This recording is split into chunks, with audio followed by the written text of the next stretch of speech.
Greetings, fellow meat suit inhabitants. Welcome to a whirlwind tour of your inner plumbing, the vascular system. Prepare for a journey that's both fascinating and slightly nauseating.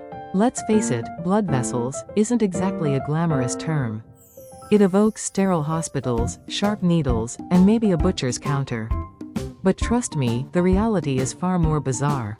These crimson rivers, these pulsating pipelines, are far more complex than you think. Stretch yours out, and they wrap around the Earth twice. Imagine a planetary game of cat's cradle with your own circulatory system. Or, perhaps, a slightly more sinister image enough. Biological rope to garrote the Earth itself. Chilling, isn't it? And coursing through this internal superhighway? Blood, the sticky, crimson elixir of life. It's a 247 delivery service, ferrying oxygen and nutrients to every cell while hauling away waste like a microscopic garbage truck. These cellular workhorses put the postal service to shame. If only postmen were self-aware cells prone to spontaneous clotting. But even this marvel of engineering has its flaws. Age and lifestyle choices can turn your pristine arterial highways into rusty, clogged pipes.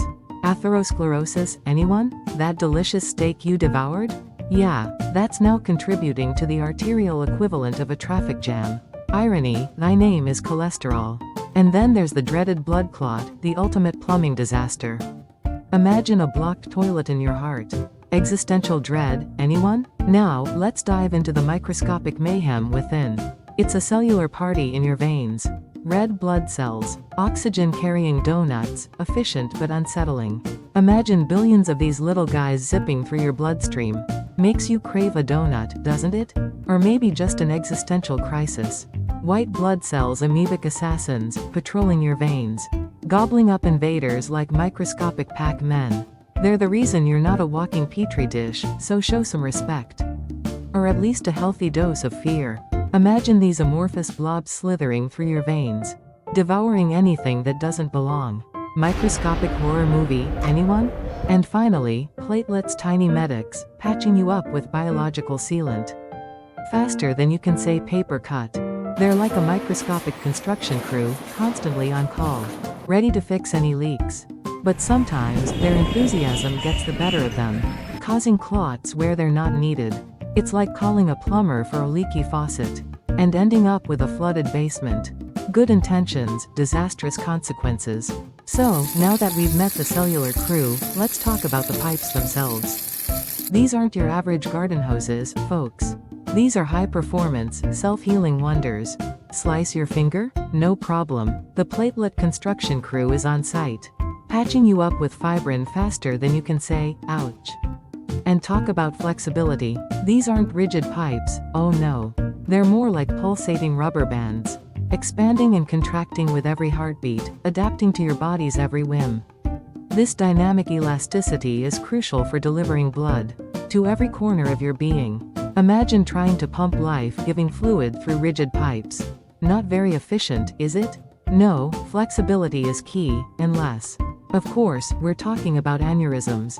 Then, well, flexibility becomes a bit of a liability. Let's not go there. Now for a bit of vascular architecture. We have arteries, the muscular highways, veins, the slightly less glamorous backroads and capillaries. The tiny side streets where the real action happens. These microscopic alleyways are so narrow. Red blood cells have to squeeze through single file, like commuters on a packed subway. It's a tight squeeze, but essential for nutrient exchange. Oxygen and nutrients seep out, waste products seep in. It's like a highly efficient, albeit slightly claustrophobic, delivery service. But let's not forget the darker side of vascular life. What happens when a blood vessel bursts? Internal bleeding, from minor bruises to life-threatening hemorrhages. And the causes? Everything from high blood pressure to a sneeze. Yes, you heard that right. A simple sneeze can rupture a blood vessel. Talk about a bad day. So, treat your blood vessels with respect, folks. They're more fragile than you think. Now, for the existential bit. Your blood vessels are constantly regenerating. The ones you have today? Brand new. It's like your body is a perpetually self-renovating house. constantly swapping out old pipes for new ones. Amazing, right? But here's the kicker: if your pipes are already rusty, replacing them with new rusty pipes doesn't solve the problem. Atherosclerosis? It's like replacing a rusty pipe with another rusty pipe. Not exactly an upgrade. So, the moral of the story? Take care of your blood vessels, people. They're the unsung heroes of your circulatory system. The silent workhorses that keep you alive. Treat them.